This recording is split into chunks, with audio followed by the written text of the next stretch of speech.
এই যে জালসাতে যতগুলো মানুষ পরিশ্রম করেছে আর জালসাটাকে সাজিয়েছেন আর আপনারা সহযোগিতা করেছেন, তাহলে আমি আপনাকে একটা দৃষ্টান্ত স্বরূপ আর কয়েকটা কথা বলছি।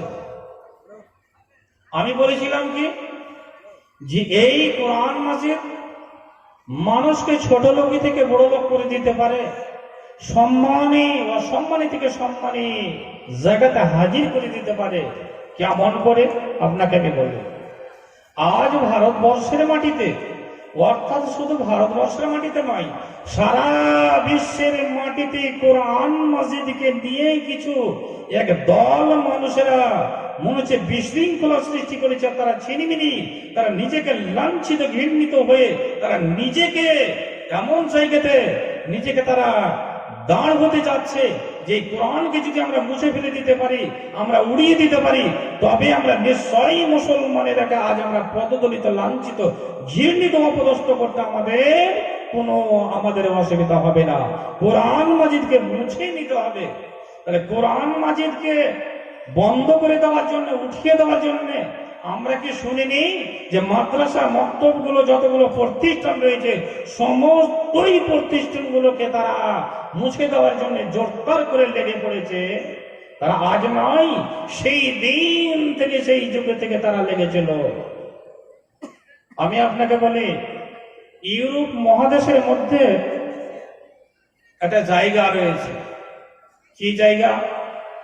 মেসর। এই মেসরটা একটা মুসলিম কান্ট্রি। এই মেসরের মাটিতে একটা মেয়ে ছিল, তার নাম হচ্ছে আলিশা। তার নাম আলিশা। আর এই আলিশা যেই প্রধানমন্ত্রীর, যে রাষ্ট্রপতির, যে রাজার নেতৃত্বে ছিলেন, সেই রাজার নাম, সেই দেশের মালিকের নাম ছিল জগজীবন রাম। আর এই জগজীবন রাম এমন একটা রাতারাতি এলান করে দিল, যেমন 2016-17 তারিখে যেমন নোটবন্দি হয়েছিল, 1000 টাকার নোটগুলো এইগুলো সমস্ত চেঞ্জ হয়ে গেছিল। সেই দিন জগজীবন রাম বলেছিল, আগামী কাল সকাল থেকে কোনো মাদ্রাসা, মক্তব, কলেজ, প্রতিষ্ঠান, কোন জায়গাতে কোরআন হাদিস যেন না পাঠ করা হয়, কেউ যেন কোরআন হাদিসের তালিম না দেয় এবং কেউ যেন তালিম না নেয়। এই কথা বলেছিলেন। একটা মেয়ে ছেলে, তিনি কত বড় তার জ্ঞান গরিমা ছিল, কতটুকু সেই মা বুদ্ধিজীবী ছিলেন, কতটুকু সেই আল্লাহওয়ালি ছিলেন। তিনি ভাবলেন, মানুষ যদি কোরআন ও হাদিস শিক্ষা অর্জন না করে তবে তো মানুষেরা অন্য করে পড়ে যাবে, মানুষেরা হালাল হারাম, মানুষেরা তো যাই না যাই, মানুষেরা হক না হক, মানুষেরা তো অসভ্যতা থেকে সভ্যতার যুগে আসতে পারবে না, মানুষের তো দেশে উন্নতি করতে পারবে না। তাহলে মানুষের ছেলে মেয়েরাকে মানুষ করতে গেলে তাহলে এই কোরআন মাজিদ অবশ্যই আমাদেরকে তালিম নিতে হবে, দিতে হবে। তিনি শুরু করলেন কোরআন মাজিদে তালিম নিতে, আর তালিম দিতে শুরু করলেন। এই যখন শুরু হয়ে গেল মাদ্রাসা মক্তব, সেই সময়ে কূটনৈতিক একটা লোক ওই বাদশার দরবারে গিয়ে বলছে, হুজুর, যতগুলো দেশের লোক আছে আমরা সবাই আপনাকে শ্রদ্ধা জানাই, শ্রদ্ধা যাপন করি, কিন্তু এই দেশের মধ্যে এমন একটা মেয়ে ছেলে নতুন করে কোরআন ও হাদিসের আবার প্রতিষ্ঠান চালু করেছে, আর ও মানুষের ঘরে গিয়ে এই কোরআন ও হাদিসের দ্বীনের তালিম দিচ্ছে, দাস দিচ্ছে। খবর দেখেছেন? তাকে ডাকা হলো, ডেকে তাকে জিজ্ঞাসাবাদ করা হলো, আলিশা, তুমি একজন মেয়ে মানুষ, আমি এই দেশের মালিক, আমি রাজা বাদশাহ, আমি বলেছি কোনো জায়গাতে কোনো মাদ্রাসা মক্তব প্রতিষ্ঠান চলবে না, আর তুমি এই কোরআন ও হাদিসকে তুমি গোপন ভাবে তুমি পরিচালনা করছো, এই সাহস তুমি কোথায় পেয়েছো? কে তোমাকে বলেছে? তুমি বন্ধ করে দাও। তো বন্ধ যদি করে দিতে হয়, দেশে কতগুলো জিনিস আমরা বলি যে এতগুলো মুসলিম কান্ট্রির উপরে, দেশের উপরে ওই আমেরিকা সরকার, ব্রিটেন সরকার, ইহুদি খ্রিস্টানেরা এত অন্যায় অত্যাচার নির্যাতন চালিয়ে যাচ্ছে, হাজার হাজার শিশুকে, হাজার হাজার মায়ের পেটে যে সুসন্তান রয়েছে তাদেরকে মাটিতে ধূলিসাৎ করে দিচ্ছে। তরুণ নওজোয়ান যুবক ছেলে আছে, ভাই আছে, স্বামী আছে, বাবা আছে, আর তার সম্মুখীন তাদেরকে ধর্ষণ করা হচ্ছে। হাজার হাজার সকাল আর রাত ইনি টাইম তাদেরকে বম মেরে মেরে মেরে মেরে মাটিতে মিশিয়ে দেওয়া হচ্ছে। মুসলিম কান্ট্রি গুলোকে ঘুমাচ্ছে, বলে না এমন কথা? আমরা কি বলি না? তাহলে আমরা যাদের মধ্যে ঈমান আছে এই কথাগুলো আমরা আলোচনা করি, আর যাদের মধ্যে নেই তারা বলে ছাড়ো, যেখানে আছে সেখানে হতে দাও, নিজের জায়গাতে দেখো, নিজের পেট পিন্দন দেখো। ভাইজান, তো আলিশাকে বলা হলো, আলিশা তখন বলেছিলেন, বাদশাহ সাহেব আপনি যে এলান করেছেন যে কোন জায়গাতে মাদ্রাসা, মাক্তবা, কোন প্রতিষ্ঠান কোরআন হাদিসের চলবে না, আপনি শুনেন আল্লাহ বলেছেন কুল নুন ওয়াল কালামি ওয়া মা ইয়াসতুরুন মা আনতা বিনিমাতি রাব্বিকা বিমাজনুন। গো জগে জীবন, আল্লাহ এই পৃথিবীকে যেদিন সাজিয়েছেন, যতগুলো মানুষকে, যতগুলো মাখলুককে, এ গাছ গাছালাকে, জমিন আসমানকে সৃষ্টি করেছেন, এ বাদশা মশাই আপনি ভালো করে শুনে নেন। সর্বপ্রথমে আল্লাহ, সর্বপ্রথমে এই কলমকে আল্লাহ সৃষ্টি করেছেন। ওগো জগ জীবন, আপনি শুনেন আল্লাহ রাব্বুল ইজ্জাত সূরা জুমারের মধ্যে বলেছেন কুল হাল ইয়াস্তাবিল্লাযীনা ইয়ালামুন ওয়াল্লাযীনা লা ইয়ালামুন। ওগো মানুষ সাহেব, একজন অশিক্ষিত মানুষ আর একজন শিক্ষিত মানুষ, এদের মধ্যে কতটুকু পার্থক্য? যেমন রাত আর দিনের মধ্যে যেমন পার্থক্য রয়েছে।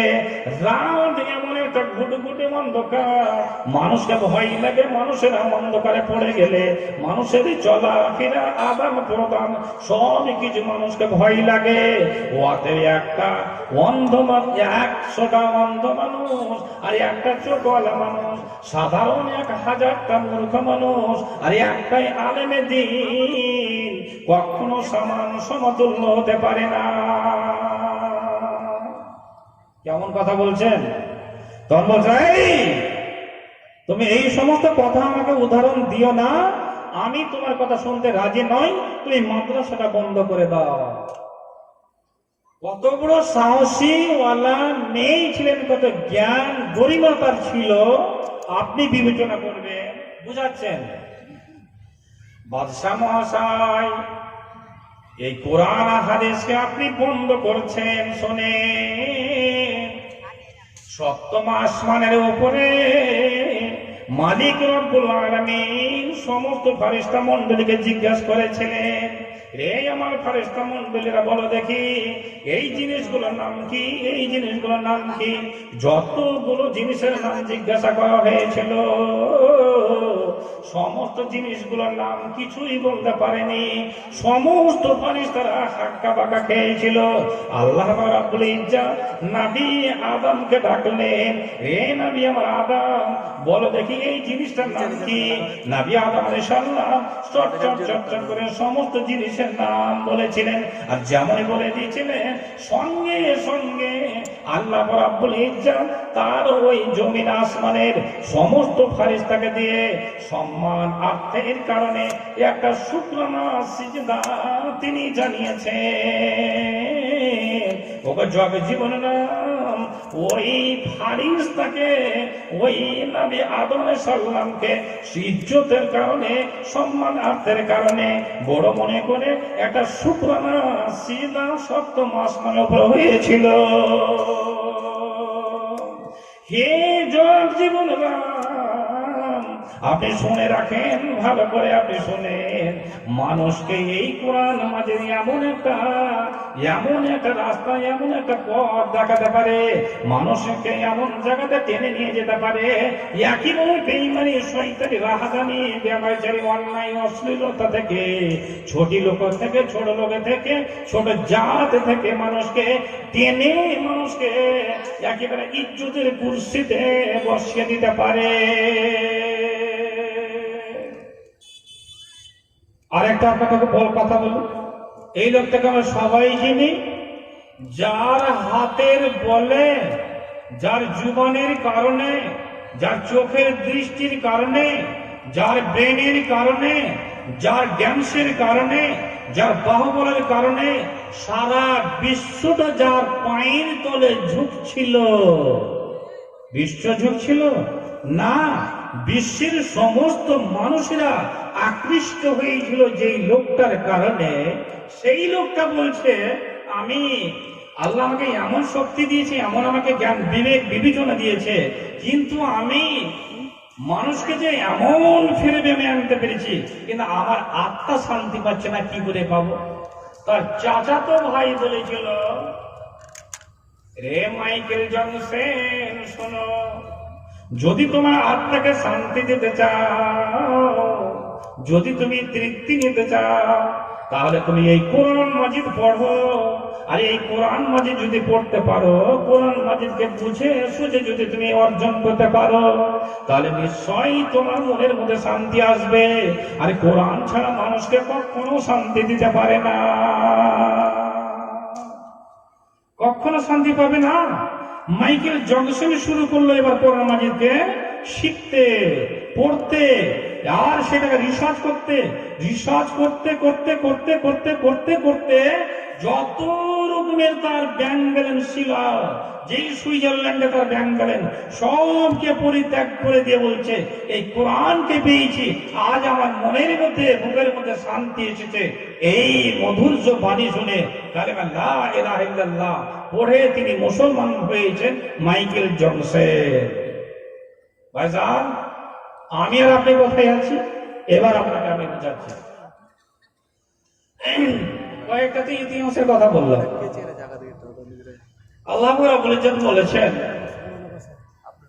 এই যে নীলকুঠি বাগান, আর এই নীলকুঠি বাগানে এই যে প্রতিষ্ঠান মাদ্রাসা হিফজুল কোরআন, এখানে যে উলামায়ে কিরামের দাস তাদরিসের কাজ করেন, আর ছোট্ট ছোট ছেলেমেয়েরা যে এখানে লেখাপড়া করে, আর আমরা সবাই খেয়ে না খেয়ে জান প্রাণ দিয়ে মনোভাব দিয়ে